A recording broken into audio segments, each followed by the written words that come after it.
in time. This is an activate to happen. Graced up there. Oh, Dicey. Oh my God, J-Mo, the champion of this one. Oh, Asanai gets the triple off the rocket as the ball.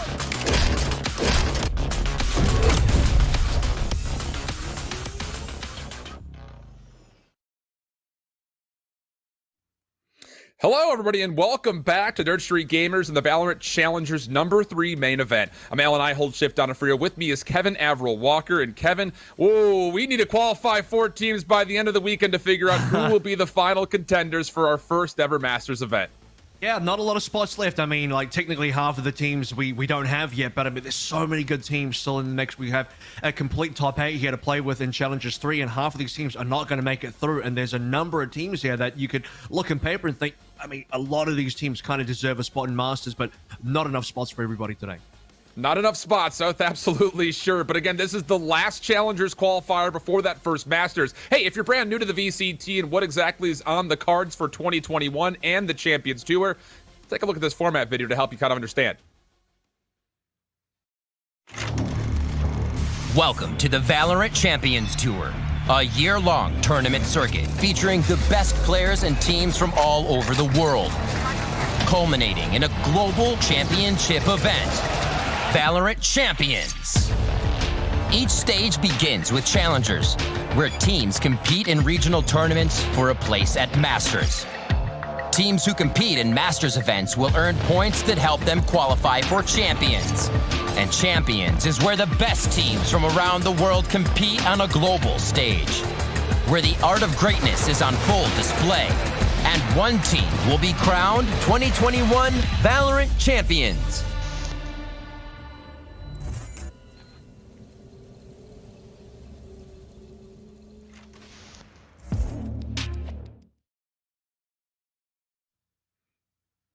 So to get things going here, Kevin, again, it's going to be a double elimination all the way through. For today, we'll be dealing with the upper quarterfinals and the opening rounds of the lower bracket. But you really want to keep your eye on what's happening Friday and Saturday, because that will be just the last lives for some of these squads, but also potentially one of the last final chances to be one of those 4 squads to get into the first Masters event. Absolutely, and you know, just starting out even the quarterfinals here, we got some absolute insane matches. You know, we got teams that have been waiting a long time to get even to challenges. Yeah. We got a lot of teams that, you know, got kind of close. I would say they had really interesting matches in the last challenges event, but kind of fell short. And at the moment, I think NA has been looking about as competitive as ever. This has been definitely the hypest I think this region has ever seen. We've had some fantastic games overall, and this challenges event should be no different. No, without a doubt, no chance it's going to be any different. But that, of course, brings us to where exactly are we starting our coverage for today? And we have got a good one. We can say that about all the matches really throughout the entirety of the day. But we'll be taking a look at Gen.G playing up against TSM first and foremost. And to be fair, it's almost like about time that TSM's able to get themselves to one of these Challengers event after missing out on the first 2. Yeah, I think TSM right now, my favorite tier 2 team in North American VALORANT. They're a good up-and-coming team that have, you know, first-time Challengers run ever, by the way. So they're first-time joining Challengers. Can't wait to see what this team can do. No, but all jokes aside, it's taken a long time. It's taken TSM a couple of runs to get here. I mean, it's been a pretty rough journey for them. They've lost to Exit before. They actually lost to Gen.G in one of the quarterfinals in the qualifiers as well. So they get to play Gen.G now in a rematch. And this is going to be a bloodthirsty one because Gen.G is the reason that TSM did not qualify for Challengers 2. Gen.G themselves did actually end up playing, you know, Challengers 1 and 2, I believe, where they, you know, they kind of bowed out fairly early. They lost to Immortals twice in both Challengers. They lost to Sentinels. They lost to 100 Thieves. The only team they really beat in Challengers was NRG, but the good news for them is they played them 2 Challengers events so far. This is still TSM's first run into an actual Challengers main event. It's been a bit surprising, but with that in mind, you know, taking a look, it's the same roster that we come to expect. So it's just been kind of one of those things of, is it just getting the puzzle pieces to fit in the right slots? Because a lot of the losses that they did face, the one specifically versus Gen.G most recently coming up with this grudge match, all 3 maps were really close. 13-11 win, 11-13 loss, 7-13 loss. That's from the perspective of TSM. But then when they get through this next 3rd open qualifier, it's pretty darn clean up until they place up against version 1, in which they went to an overtime on Ascent. And there's really no shame in that because that version 1 team was looking pretty good. But on the other side, you know, for Gen.G, just to kind of talk briefly about them, they have been kind of once again ruining a lot of people's runs. They've taken down not just TSM, but also Cloud9 Blue. I mean, they've been through the gauntlet through each of these 3 kind of runs that they've put together for these Challengers events.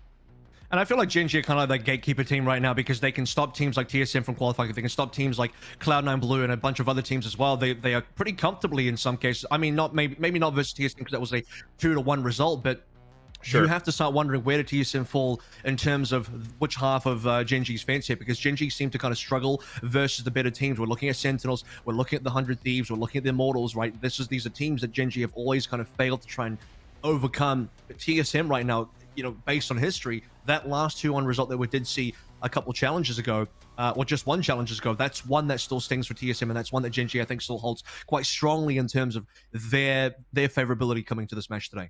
Agreed. And now we take a look at where this grudge match will take place for this best of 3 series again here in the winners bracket. We were kind of going back and forth between we got live here talking about the fact that Gen.G loves the ban out split. TSM really largely not going to want to be playing on certain maps of their own as well. And while our predictions were pretty darn accurate, as TSM have yet to play on Haven, Gen.G have yet to play on Split, at least here in the VCT era. So it leaves us with Bind, Ascent, and Icebox. Kevin, where's your head at for this first map? Yeah, I thought Bind was actually going to be our decider map. I was actually assuming we're going to go to Icebox first, and my initial reaction was absolutely Haven's going to be gone, Split's going to be gone. TSM haven't played a single Haven throughout this entire, you know, challenges phase. In fact, across all the challenges, really, same goes for Gen.G on Split. And then looking across the rest of the maps, both teams kind of favor Icebox, pretty even map. I did feel like Ascent was going to end up being TSM's pick. Then we were going to be left with Bind, but I expected Bind to maybe be, again, the third map. So going to Bind first. We're not going to see Icebox until a little bit later. Both teams have played a reasonable amount of Bind, I believe, just looking across the win rates. Yeah. I guess, you know, pretty similar, actually. About 78% on both ends. They both played 9 times, won 7, lost 2. So it's a very even run on Bind so far for both teams, even across the board. And this is a repeat essentially of what the series set looked like when Gen.G and TSM played up against each other in that open qualifier number 2 to try to get to that second main event for challengers overall. The last time they played here, it was Gen.G's favor, just a barely 13-11 win. Now, it's been kind of interesting because both of these teams, as we just mentioned, of course, playing with the same rosters that you would come to expect, but the compositions that they pull out are pretty unique and pretty different overall. Specifically, I'm kind of taking a look at TSM in recent memory, just kind of going back to the round of 128 and the round of 32 through their third qualifier. They're actually pulling out the Sky here. They do. This is one of the only maps they will be playing the Sky. Cutler's been rotating between Sky and also the Sova, which he normally plays, and this is the only map apart from Split. So he plays the Sky on both Split and also Bind, and then he'll play the Sova for the other maps that we have on the table, except for obviously Haven, because we haven't seen Haven, but assuming that if we were to go to Haven, Cutler would probably be on the Sova as well. So that's maybe the only real consideration for TSM in terms of where their picks are at. The main change they made from Challengers 2 that we've seen, and I think part of the reason why they kind of fell short in Challengers 2 is they have kind of moved on from the double smokes. They had this sort of composition going in Challenge 2 where Hayes was playing Brimstone. They were doing double smokes, doing Omen and Brim. They were doing Sky at the same time as well. It did seem like a fairly, I'm not going to say random composition, but very experimental is probably the nice way to put it. And it didn't work out. The experiment, unfortunately, kind of blew up in their faces. They end up losing to Gen.G. And it was actually in that Gen.G match where we saw a lot of that double smoke as well. Right. They've since kind of changed that, come into Challengers 3 a little bit fresher. They've removed that double smoke. Hayes has gone towards Killjoy almost permanently. We'll see if he brings out some Cypher as well. So expect a lot of Killjoy from Hayes today, and that should be something, that plus some Sky is what we'll be expecting across some of these maps. Is there any consideration in your mind just kind of talking about the differences of going without a Sova and using a Sky in place versus going up against a Gen.G team who's running a composition that is pretty standard, I would say, across a lot of the top teams that are out there running the Sova with the Cypher instead of the Sky and the Killjoy? Where do you feel like in your mind for TSM that they're going to largely be able to get their reads? Because let's be honest, both Killjoy and Sky are a little bit more passive than you would come to figure when it comes to something like a Cypher, and of course, beyond that, of course, the Sova. So is this just one of those things that they're just looking to kind of take things by surprise and play for just flat out raw executes, or is there something else kind of lingering in your mind as far as why this Sky is working for TSM? I mean, look at Mikhail as well on the other side for, you know, Gen.G. They also are going to be running the Sky here. And I think Sky's actually got a pretty good unbind. This is one of the good maps, I think, for Sky, where you can throw the Trailblazer and the Guiding Lights through the teleporters. It's kind of the general play here. It's starting to take over Sova on this map. So I don't think I'm super surprised about the Sky for this particular map. I wouldn't be surprised if more teams were going to put Sky on this map instead of the comfortability of Sova. But the main concern for me, or the main talking point for me, is still going to be Hazed on the Killjoy, because that's, I think, where it's different. Most teams would be running the Cypher here, but I don't know that Hazed has a Cypher right now. He's just been hard spamming the Killjoy. On the other side, I mean, Kusta, I mean, you got guys like Kusta who played mainly the Cypher here as well, so we'll have to see how that one works, but I don't think the Sky is really that weird on this particular map. I don't know how that's going to affect Gen.G in terms of anything different that we're going to see, but Sky probably is, in fact, a little bit favored even on this map. Fair enough. Well, we're going to be digging into the pistol here. Gen.G starting things off on offense. TSM will be the team kind of coming at us here defensively. I believe our overlay just a touch backwards to represent that. There is the Trailblazer coming through first. Boombot as well. Aggressive play through the showers, and Gwyn will find first blood. Wardell has to fall back. So 4v5 straight away, and it's actually going to be the Raze gone. It's going to be a little bit more difficult for TSM's initial defense here.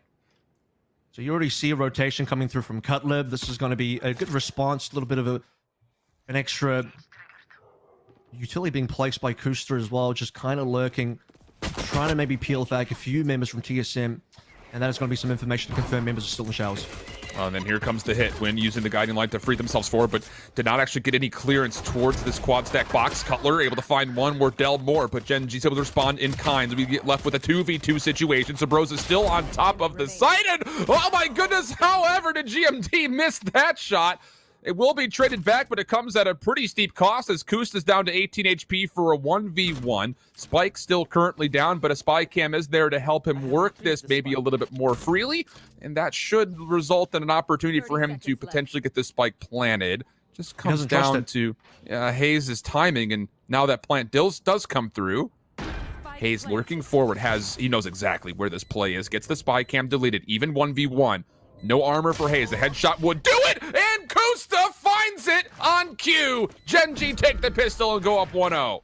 That was a really intense 1v1 right towards the end there as well. Like you said, Gen.G, they had no health left on Kusta.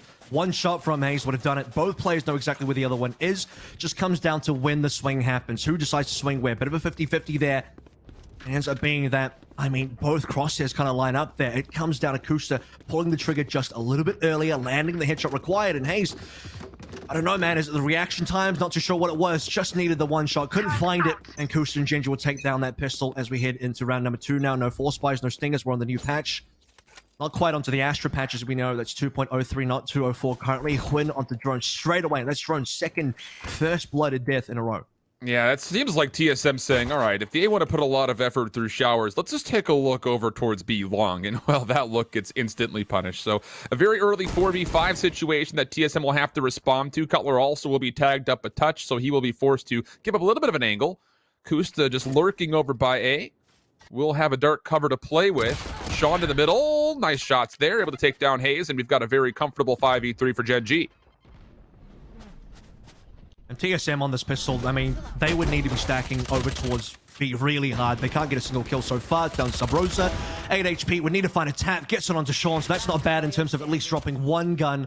Not expecting too much more coming through from Wardell, though the last player alive for TSM. The plant should be able to come in. Wardell even looking on a shorty. Needs to find something in a smoke if possible. And the timing is going to be super important here. The question will be with Gen.G if they want to actually try and challenge Wardell or not. Are they going to try and push him to Link? What's Wardell going to try and do about this situation? Because, again, a shorty not great for this retake. Would have to just, I don't know, make a dash play or something. Well, currently happy just to shoulder the wall and read some information. Maybe try to play for exits. Or maybe just try to find a timing to sneak his way into the site. But at the moment, looks like this will be a pretty comfortable round. So, taking a look, I know the poll has gone out. 61% of people believing that TSM will win this first map. Not the greatest start for them overall, but still plenty of time to work with. And you will see Wardell try to move on in. Just make sure he can safely get himself off the board. And we'll go into round 3, which will likely be a TSM gun rank. Gonna clean as well. Gen.G minimal losses there. They get to keep most of their upgraded guns. Drop over the Bulldog over to Gimond. That means Sean's going to go to an early rifle, potentially. Nope, just the Bucky for now. TSM. Fight for the first proper gun round. No one's too close to ultimates. Looking towards Sub Rosa 5 out of 7. Not the most impactful ultimate this early. Ideally, you want it on, you know, someone like Drones to start with. Or Dell a little bit later on if they do lose this particular round. Looking to see what Gen.G can maybe do about it. Nothing really too close either. If maybe Huan was a little bit closer placed, would have definitely been played here. You know, both teams are 7-2 on this map since we've started the VALORANT Champions Tour. It's been a stronger defensive side, though, for TSM as they do get a bit more aggressive, trying to challenge over through showers. Sean tried to dive on in, and this broke down quickly. You also have Drone, who made the play to the teleporter to assist if necessary, but that would not be required, and now Gen.G find themselves in a 2v5. TSM get the full heal up here as well, so everyone's going to be pretty healthy. It's going to come down to just the 2 more members. Maybe they can find a bit of a timing. Even through the wall, that's not too bad in terms of damage. Gimon finds Wardell. Spike is technically down. I don't know how much extra damage Gen.G can do here. Just Kusa with the Spectre. He's been surrounded as well. Knows he's in a lot of trouble. And TSM don't even have to really do too much here. They can just play for the time if they want to. It's Gen.G. They need to somehow recover the Spike and do something. And Kusta, I mean, 50 seconds of just checking cameras and trying to spam into this wall. Hoping, praying, seeing if the Valorant gods will favor him with the timing somewhere. And Kusta will be able to collect the Spike, actually exchange his Spectres for one that actually had less ammunition than the one he was holding. And then here is the peak, but Kusta, not bad, does find one more elimination. So TSM get aggressive defensively this time, and it pays off in a major way as they only drop 2.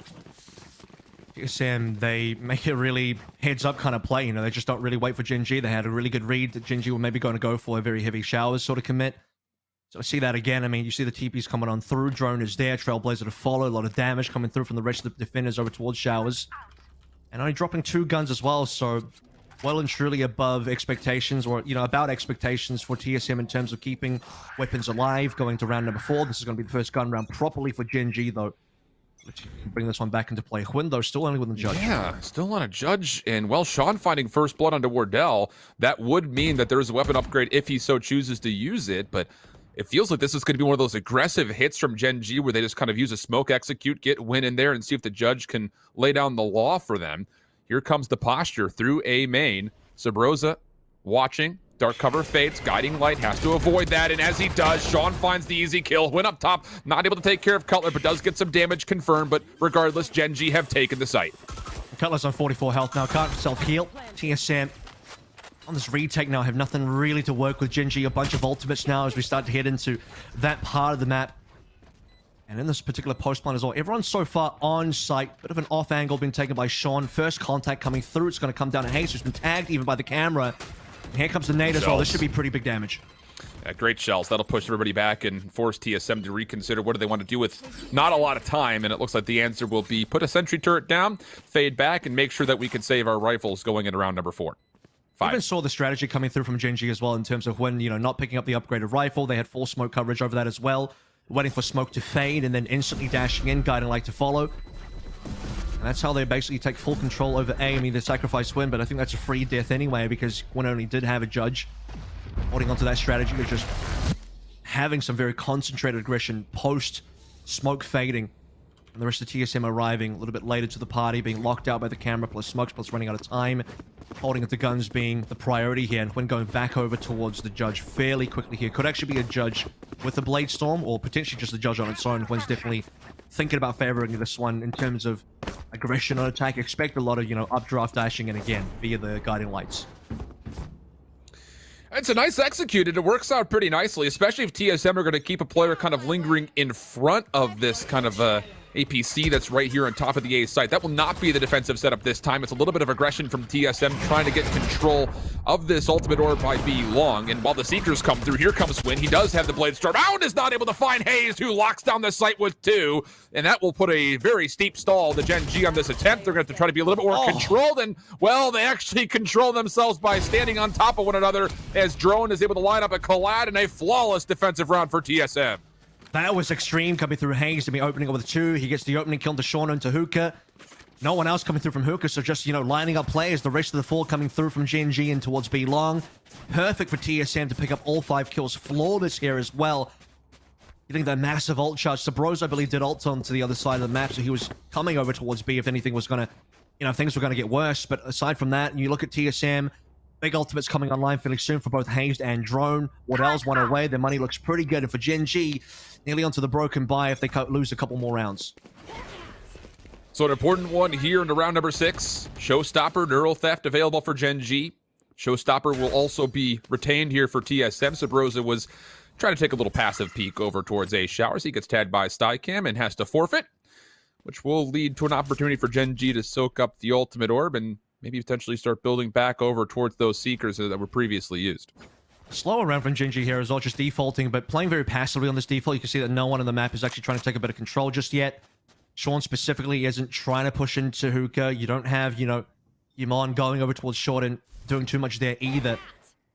Now they might start thinking about throwing a little bit more utility. Cutler's going to confirm people are down long, just shoulder peeking that one. As the Trailblazer does come up, we'll see if TSM want to respond with a little bit more, but yeah, it's still at around the 50-ish kind of second mark here, and TSM don't quite know what Gen.G are going to do. You do see one rotation, the drone is coming over, and Kusa's down. It's a big first blood for Wardell. The spike and all of this passive setup for Gen.G is still over by Spice Mark, and as Sabrosa finds a second kill for the defense, now Gen.G is in a 3v5, and you have to really consider what exactly do you want to do. You don't want to just give up this round, but at the same point, how much do you spend trying to work your way in? Hayes, next one up, finds the kill. That's on the spike carrier. Nanostorm to keep it safe, and now you're all of a sudden for Gen.G in a position where you're just trying to fight for a couple of kills and maybe keep Michael onto this, Mikhail onto this Vandal.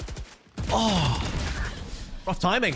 Let's Yeah, look at the kill into Cutlass. So, I mean, 2 kills is fine in terms of at least, you know, a bit of a silver lining here for Gen.G, despite what was otherwise a pretty awkward round for them. Again, very slow, didn't really do much around the map. Took a little bit of early showers control. You eventually had the slow lurk up onto A from 2 members. Both got taken down. And then for TSM as well, I mean, easily held most of the locations. Yeah, they dropped 2 eventually at the end, but it was like 5v1 there, and they just kind of give 2 away. They still have enough money to buy over for the next, no issues. 4 ultimates online now, didn't have to spend anything there for TSM, so very comfortable in that last round number 6, and moving into round number 7 now, when goes actually back towards the judge. Now let's see if they go back towards aggression. Forced by scenario, you have to figure that the Showstopper will be queued up for this round. You also had win on the judge, as mentioned, probably the same kind of flash execute that you would figure is going to be there, but Wardell is playing a bit differently. On top of this double box, dark cover keeping him safe for the time being. In the timing of when this dissipates, can he find an elimination? Sure does, and is able to tailwind away. Wardell trying to keep his life. Paranoia just to try to see if they can find an elimination. Wynn's going to go forward, able to find the trade, and he gets a second. Are you kidding? This keeps the Gen.G offense alive.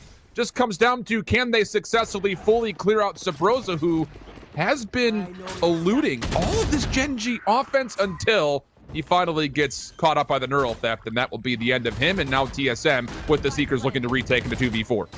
And thankfully for that Neural Theft as well, otherwise Gen.G would have a little bit more issues to deal with. Still a couple of ultimates available for TSM. Seekers are gone, locked down now.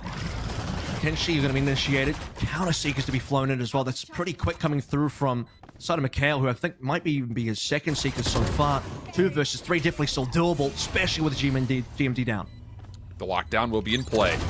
Gen.G has to make a move. Mikhail finds one, goes to 1v1, and Mikhail takes it! Eliminates TSM off the bat, and that will be good enough for Gen.G on a forced buy round to go up 4-3. Super important round, right? Gen.G could have been in a very tough position. They would potentially lose another round after that into an eco. TSM now, after banking up a ton of money, Wardell finally dying, was going to allow him now to buy the operator. This is now what Gen.G have to deal with in terms of their next attacking round. Kushta still can't quite afford, so despite winning that one, the losses I think are still pretty huge. Coming down to a 1v1 after, you know, pretty much a force as you identified there. We're looking at 3 light armors, 1 SMG as well, 2 ultimates. Sean's at least got a showstopper, which could be pretty useful here. Taking some early controls over towards Showers as expected from Gen.G. They've been doing that in most rounds. And Wardell, straight away aggression in terms of pushing up into the cubby for a shot. Let's see if Gimon maybe takes a hook, line, and sinker here with Wardell, can just reel in this opening kill. And this is the next obstacle for Gen.G. When you've got word down the table, he will reveal that the operator is in play. Does that change what Gen.G wants to do here? You know that he played aggressively towards A. Does that maybe influence you to, okay, maybe we need to stay away from that and try to make an execute happen over towards B, maybe? Which is exactly where Wardell's going now. So he'll be rotating over towards potentially looking at long. We'll see the Trailblazer coming through. Still nothing really big in terms of info just yet. Again, G&G have basically been defaulting, you know, They've been getting info into showers. They've been getting Kush into showers. They've been throwing utility from Mikhail over towards B long pretty much every single round. Dell's now there to check for anyone potentially peeking. They know operators on the map, so I think Gen.G are going to take this one a little slower. Still got a couple flashes available, and I do think they'll want to push in with a showstopper as well. It's been ready for a while. Oh, Sabrosa, hello? I mean, he hadn't been spamming through that dark cover much at all, and then when he chooses to, he walks away with the kill. Wardell, another. The showstopper for Sean does find one elimination, but he's taken out simultaneously, and it comes just down to Guamon. No chance whatsoever. Sabrosa locking down lamps, and TSM are able to tie this game back up at 4. And I gotta say, it's great to see Sabrosa back onto the Omen. I think this is definitely the correct position for him on the team. I mean, you looked at how they played previous to Challengers 3 and Challengers 2 when they got knocked out. Sabrosa was like playing Sky and some others, some other picks when TSM were, I guess, in my opinion, kind of experimenting in their roles. Now holding down the fort over towards A short, the initial kill through smokes. You also had the fact that, yeah, Sean did get a kill in the showstopper, but was otherwise blinded. Sabrosa did a lot of work in that particular round with utility and kills coming through. Hero rifle from Gimon now. Gen.G as we've tied up 4 and 4. Operator still on the table for Wardell. No one going to be pushing A short just yet. Cutler's shoulder could be first point of contact. He also really wants this ultimate orb to earn the Seekers up. Hazed sees information. That's the spike carrier that's going to be down. And Cutler also knows that the Sky is somewhere nearby. So TSM's defense is being tested, but it's not being tested all that much right now as Gen.G have lost one and taken a lot of damage onto their Sky player. Mikhail's going to have to give this up. And as the re-peek over towards Hookah comes through, TSM clean things up. Beautiful hold, only dropping 1. And despite the 1 death over here, I mean, you can see that TSM fully confident. They know they're pretty much up against full pistols here. Maybe a little bit surprised that Gimon still has a rifle in play. Didn't really get too much else out of Gen.G, though. So now back into the actual buy. Gimon comes in with the same rifle but no armor. Hwin will be playing the Blaze Storm this round, saving that 2k. And we still have 8k in the bank here for Wardell, who didn't get to see too much action in the particular last round. He's hanging out over towards A, no one pushing him. Now he's going to be starting out over towards B, and he'll be looking for potentially Mikhail running up, because Mikhail, again, has been defaulting towards B for most rounds. Blaze Storm, there you go, has been popped. They're confirming information over towards B. I don't know that the guiding light did find anything coming through from Cutler, though. Oh, Paranoia push through for TSM, but the Trailblazer does connect, so that'll stop Sabrosa just a touch, and beyond that, Gen.G never fully committed to getting into the showers. So a bit of early utility exchange between both squads, but no first bloods, no point of contact beyond it. And this kind of slow playstyle does get punished by Wardell pretty hard. So now you've got him looking over towards B Hookah, just destroying the the tripwire and stuff like that. But Gen.G are definitely kind of faking towards B, and eventually, yeah, here we go. Wardell kind of just gets bored of B, move over towards A. Probably first eyes towards shower as well. That would be huge. Drone's already got the off angle covered, so this could be potentially pretty tough for Gen.G as Seekers do roll out. Seekers start cover. There it goes. The tailwind and Pin nearly comes up empty with the Blaze Storm, but does find one. Instantly traded. Sabrosa, could he be tested? He's found himself a double thus far and has kept his life. Wardell trying to keep him safe just beyond the quad box. And so far, that actually puts Gen.G in a bit of a corner. Mikhail is considering the plant, but as he wide swings, we'll find a couple more kills, and that will be a much more secured plant in the mix for Gen.G. 2v3 in the retake. Seekers are out immediately. Cutler trying to get some information, but Hayes has to deal with a tracking dart. Now point of contact on the outer. Cutler good for 1. Kusta responds, and Kusta gets 2 at the end. A dicey retake attempt, and at the end of it, we go tied 5-5 through 10. And picked up the operator here as well, so they're going to be giving that one over to Hwin. Interesting that, we don't see a lot of offensive operators anymore on a lot of maps. This will be one that Hwin wants to be able to challenge Wardell with, who's going to go straight back over to the operator again. He banked up a lot of money over the past few rounds. And TSM, unfortunately for Drone, I think he might have been flashed up, so you did see an opportunity there where Hwin was maybe going to go down. Yeah, you notice the Blaze Storm kind of goes wide for a few shots before he lands on Drone. But Drone couldn't respond at all, so Gen.G still get a pretty decent entry over onto A, which gets them the site, gets them the plant, gets them that round win as well. Wardell starting out in the cubby once more. No one's going to peek him. It's been like multiple rounds now where, unfortunately for Wardell, just can't quite catch a break. No one peeks him early. No matter where he starts, it's just not where Gen.G are. I just kind of wonder if TSM are fine with that to a certain extent, because now they know that all of this middle towards A is completely covered. And it gives you the ability for your defense to kind of focus on other things, because you put so much trust that Wardell, if there is a late rotation, he will find maybe one pick or at least see numbers before he has to tailwind away. And he very well could get first point of contact here, finds the kill. And then off screen, Hayes finds Hwin. That's over towards the B site.